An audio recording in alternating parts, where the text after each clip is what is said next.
अस्सलाम वालेकुम नाजरीन, वेलकम करती हूँ आप लोगों को इस वीडियो में। यूएई में मुकीम पाकिस्तानियों के मसाइल सुनने के लिए यूएई में पाकिस्तानी सफ़ीर ऑनलाइन खुली कचहरी लगाएंगे। कचहरी में शामिल होने का तरीक़ाकार जानें।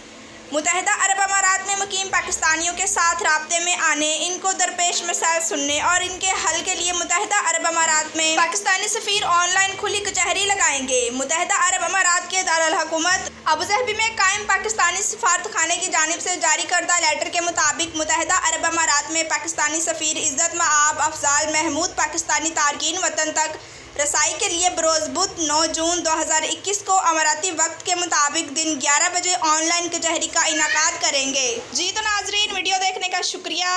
अगर हमारे चैनल पर न्यू हैं तो चैनल को सब्सक्राइब करें, लाइक करें और बेल को प्रेस कर दें। Thanks for watching. अल्लाह हाफिज़।